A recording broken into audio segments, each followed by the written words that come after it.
Do you have boundaries?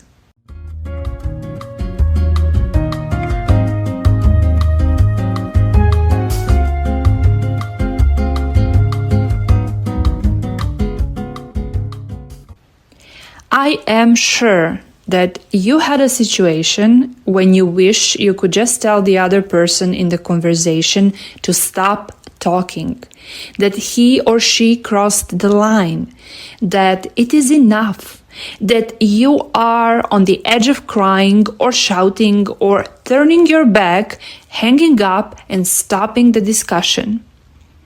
You would feel the chills on your skin, maybe a bit shaky as well.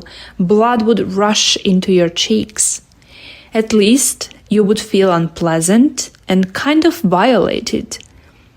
That was a feeling that showed you how much you can take up from someone or something. Depending on your personality, upbringing, and all the imprints that you are carrying from your childhood and early adolescent years, you can either try to forget the situation ever happened and probably experience the same feelings again sometime soon, or you can clearly state to the person and or to yourself that you will not accept that behavior or the circumstances like that ever again. And this latter thing is called setting boundaries.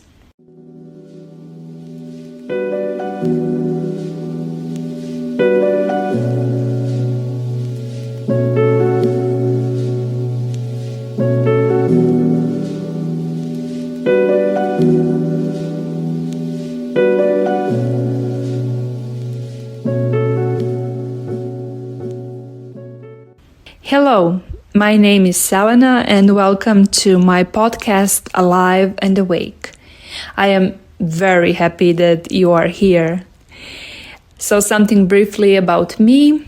I'm a scientist with a PhD in biochemistry that is interested in how human brain functions at a biochemical level and how our brain's wiring expands towards total awakening. How do we interact with each other? Why do we become spiritual creatures? Why do we believe in God? And how all that helps us ease brain health issues.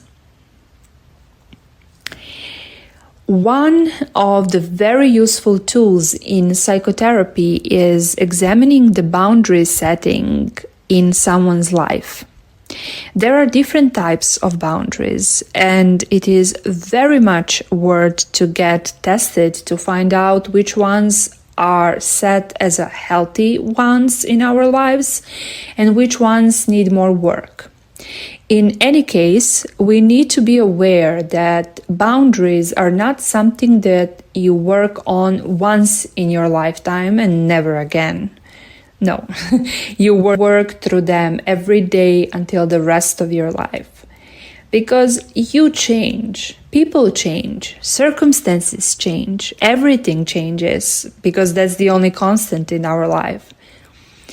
The types of boundaries classified by now are physical, emotional, time, sexual, intellectual, and material boundaries. In the perfect case scenario, right, all of them need to be in balance in order that our life is in harmony. Yeah, however, not every one of us has potential or time to work on every part of our lives every day. So what we can do is we choose one of them, like the most critical one, for example, and work on it until it is as optimal and as satisfying as it could get. Most commonly, humans have 3 boundaries that are checked first when we feel that our brain health and emotional health is being disrupted. These boundaries are called personal boundaries and are the number one reason to have some kind of problem in our lives. And they have to do with physical contact. For example, not feeling comfortable hugging or touching a person you've just met. Verbal interactions, not feeling comfortable being spoken down to you by a friend or family member or anyone for that matter. And our own personal space, like your home is your sanctuary, and you do not want to feel unsafe there if others come into your home when you aren't there, or you do not want any visitors. These boundaries are then subclassified into smaller categories: sexual, workplace, material, time, etc. But more generally, they also exist as a situational thing, like at work, at home, when visiting friends, when visiting family, and so on. Anyway, why do we need boundaries, you might ask? So corporations would tell you, so you can perform better at your job. Okay, that means if you set your boundaries around your work and protect that space so you can have more quality time, with that you will have more productive time and you will excel at your job. That is certainly very good for corporations. Family therapists would tell you that you need to take care of the boundaries between you and your children because you are the parent and the kid is, well, the kid, and that must be clearly pointed out so that there is a mutual understanding and respect. Same goes for the relationships, romantic or friendships, and, depending on the situation and in time in your life and your goals, different areas of your life are at your top 3 positions of importance, right? And that is how life is.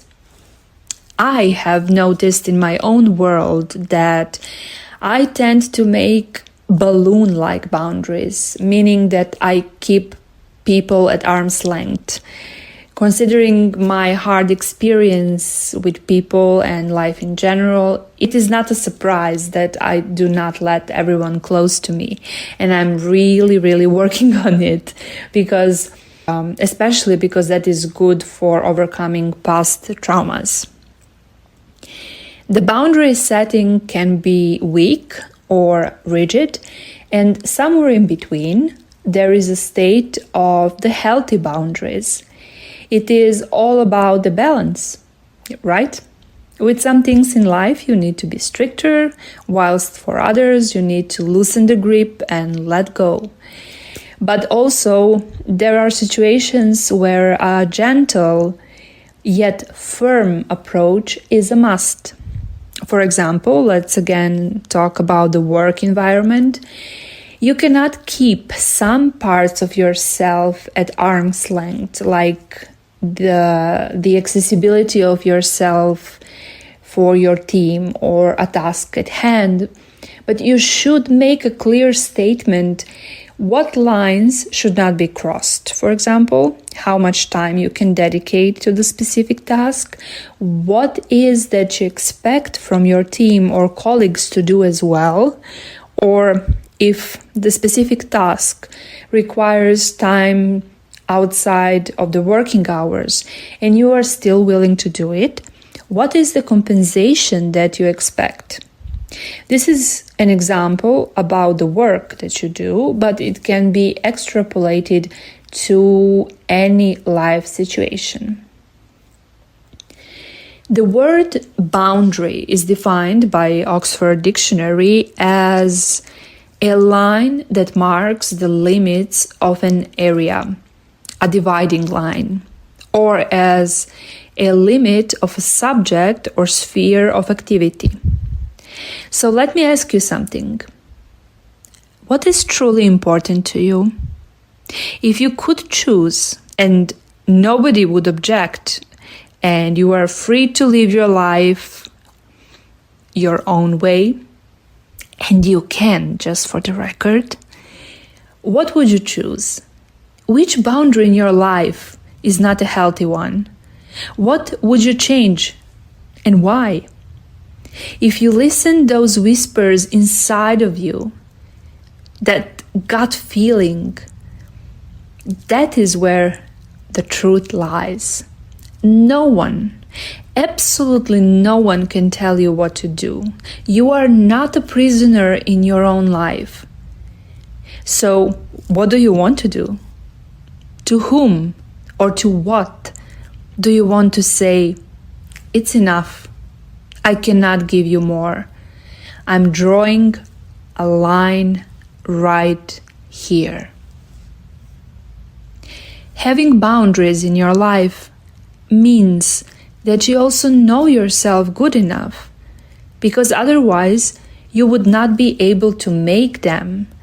Boundaries make us feel good about ourselves, since we are taking our lives in our hands, and in this messy and hard existence, we need to feel that we can control at least something.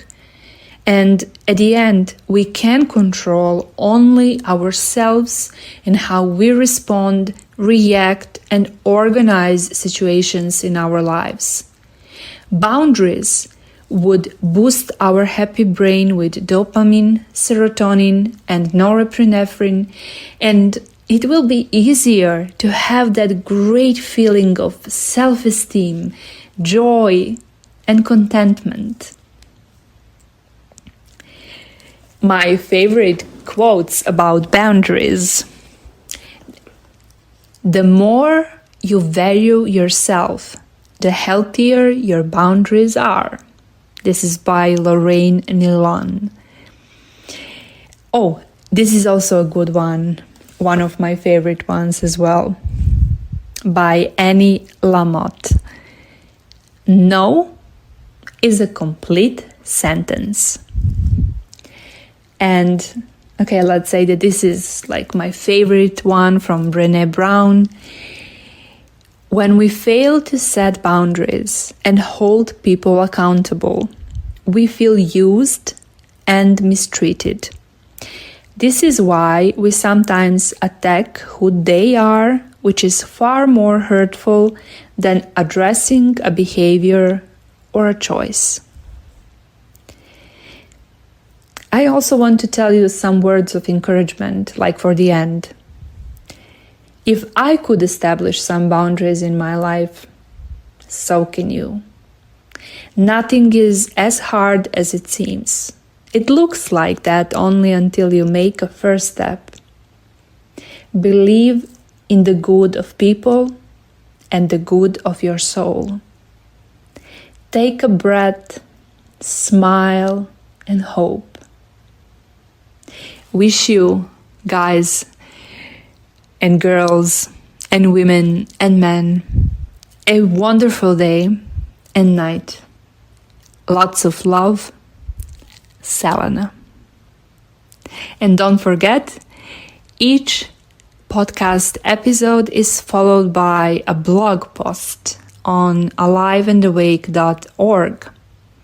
And I'm starting also to implement my podcast on YouTube channel, which is called Podcast Alive and Awake, or you can find it by typing Selena Podcast DM or Selena DM Podcast. Everything will be linked also in this episode description. Thank you very much for your time, and don't forget, you are in charge of your life, and you are the one who can help yourself first. Again, lots of love. Bye.